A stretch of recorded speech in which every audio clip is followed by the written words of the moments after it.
We call this gathering the art of allowing. And what it's really about is you finding ways, moment by moment, day by day, to allow as much of your connection to source energy as you can. I want to allow as much broader perspective as I can right now. I want to become such a vibrational match to who I am that I have the advantage of that broader perspective. And when you realize that the better you feel, the more tuned in, tapped in, turned on you are, and the worse you feel, the more you're pinching yourself off from that. You can never disconnect from it. You are always that. But you can tell by the way you feel how much of that broader perspective you are allowing. We know that there are many things that you are wanting. Sometimes you want to improve the conditions of your own physical life experience. We want that for you. We want you to be able to achieve manifestation of all kinds. But we want you also to come to understand that what your joy is really about is not the achievement of the things or even the relationships. It's the closing of that gap. It's the letting yourself be that which you have become. You are powerful, creative geniuses that came forth into this experience for the joy of the expansion, not because expansion needed to happen. You knew it was a given. There really is not a reason in the world for one more painting or one more piece of music to be written or one more anything. There's not a reason for anything in terms of the necessity of it other than, oh, you're having a hard time with that one, aren't you? You think there are things that are needed by the world. And we want you to understand that nothing is needed. It is wanted. Ooh, now we're stepping all over your toes. We're talking from your broader non-physical perspective where you understood that you would come into this body and that the variety would inspire you to individual desire. And you knew that when that desire emanated from you, that it would naturally begin to take shape and form. And that all you had to do then was become a vibrational match to what the world had caused you to ask for. And you weren't the least bit worried about it. In fact, further you said, I'm not only not worried about it, I know that I have guidance that will help me know when I'm moving toward or away from what I am asking for. And so the art of allowing is about reminding you of this powerful emotional guidance system that you have, that is within you, that in every moment will help you to come into vibrational alignment with the you that you have become. We cannot cease to be. So you sort of have to go with the flow of that. And when you have allowed yourself to be projected into this body, into a time-space reality that is full of contrast, that is evoking desires from you, you must find a way to keep up to speed with what life is calling through you. Because when you try to shut that down, you go out of your mind. Have you noticed? Sometimes we see you. Something will happen and you'll feel a desire surface. And then you'll think to yourself, there's no way I can achieve that. And then you feel irritated that you now want it. The desire is torturing me. And we say, no desire was ever meant to torture you. Every desire was meant to represent the expansion that you are. And the torture is self-imposed because you're not letting yourself go with your own expansion. Well, I didn't mean to expand. I didn't mean to want something that I believe I can't have. And we say, can you hear the power of those words? I didn't mean to want something that I don't believe I can achieve. And we say the art of allowing is on working on the believing part of it, because there is not anything that you cannot achieve. If this time-space reality has given you the data to cause the desire to be born within you, that larger part of you, the vibrational part of you, has become it. And we promise you, you can catch up with it. You cannot want something without the resources in this universe being infinitely available to help you achieve it. Infinitely available. Do you know whenever you want something, there are 20 or 30 or 40 or 50 or 60 very close to you avenues that are perched, ready to yield you a path? But you don't want the gradual path. You want the quantum leap. You want the impossible. You want to jump from depression into ecstasy. Do you get it that you are always emanating a vibration? And do you understand that law of attraction is responding to whatever that vibration is? And that what you think and what you feel, and therefore what manifests in your experience, is always a vibrational match? And so, does it make sense to you that if you're beating the drum of something not wanted, that you are marching towards something that when it manifests, and it will, you're not going to like it? And when you're beating the drum of something that feels good, you're marching towards something that when it manifests, and it will, you will like it? 99 and then some, 99.99% of every creation is complete vibrationally before you see physical evidence of it. That's what we mean when we say your life experience has caused you to ask and source has become it. And if you could just get a sense from us here today of how true that vibrational creation is, you would never again doubt if you can have it. You just start pointing yourself in the direction of it and keep going till you got there. And if you knew that, you'd go steadily and you'd get there fast. As Jerry and Esther travel from Phoenix to San Diego, it's easy. 400 miles point west, keep going, not long.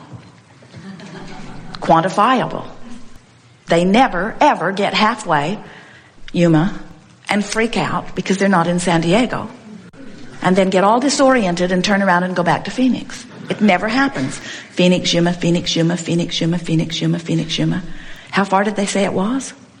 We've got 25,000 miles on the car and we're not there yet. They never get halfway out there and then announce that San Diego is an impossible dream, or that it is incurable, or that it is only there for others and not for them, or that they weren't born into the right star or to the right parents. They never, ever, ever, ever feel that way about that quantifiable journey.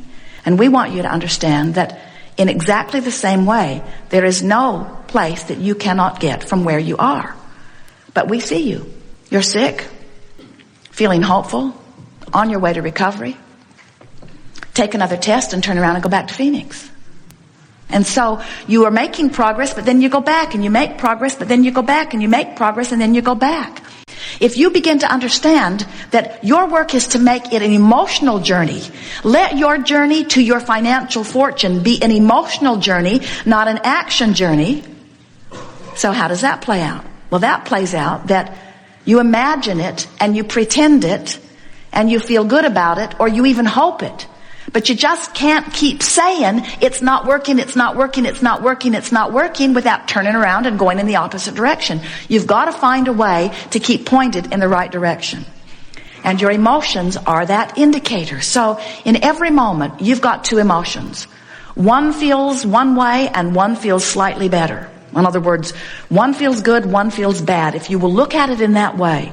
Sometimes people will say, Abraham, I can't tell the difference on this. And we say, then keep focusing upon it until it becomes strong enough that you can feel it.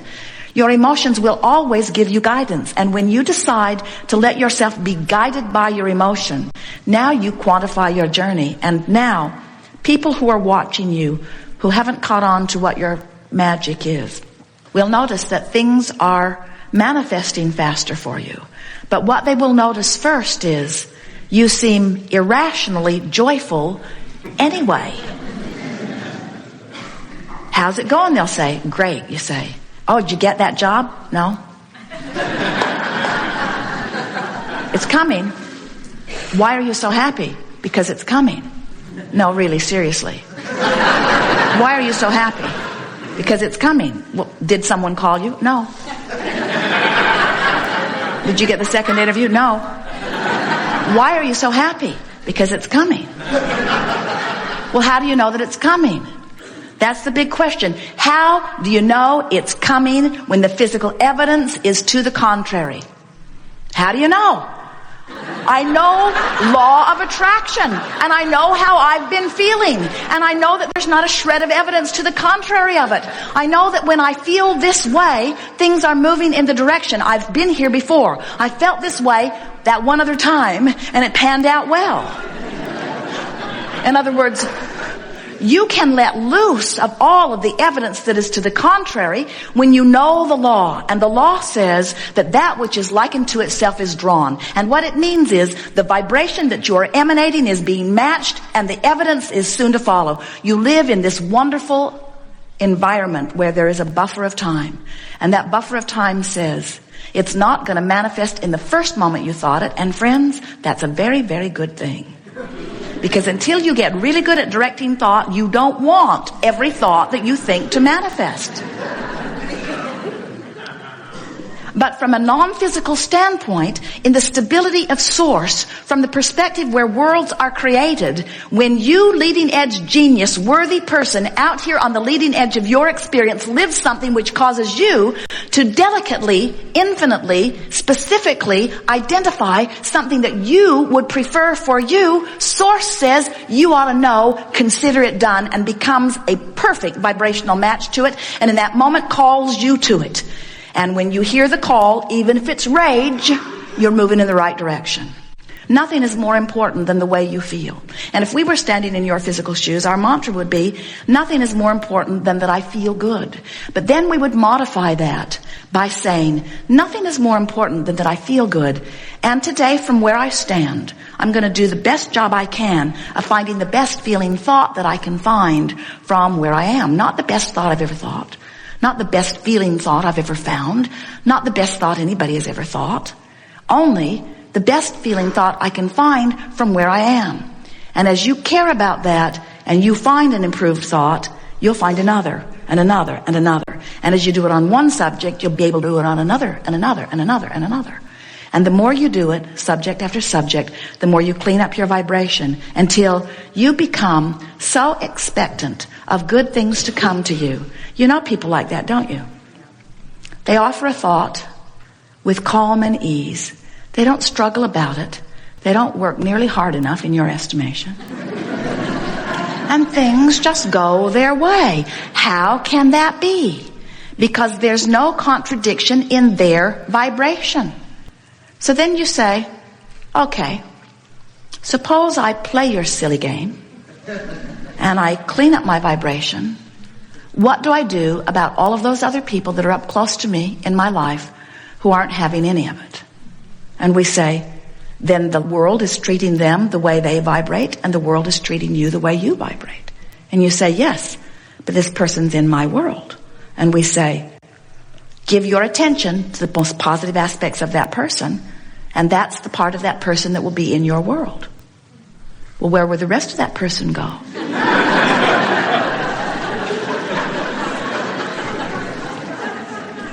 The rest of that person will rendezvous with ornery toads at work,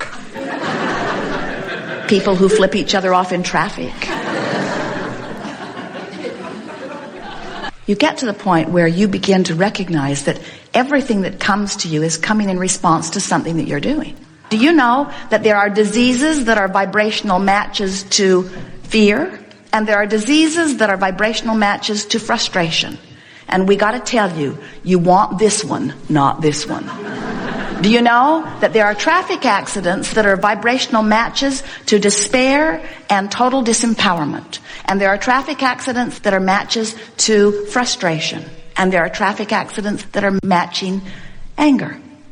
And there are the absence of traffic accidents that match appreciation. In other words, everything that comes to you matches where your average vibration is on those subjects. See how it works? Everything that comes to you is evidence of your vibration. So, the first thing we want to say to you is, if you begin to pay attention to the way you feel, you will have pre-manifestational awareness. And we want you to understand that you get to choose how close up you get to everything.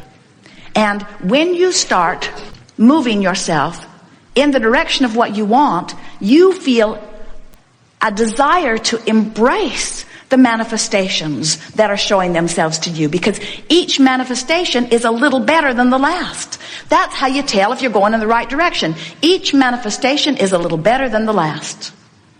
Good. We think you've got that.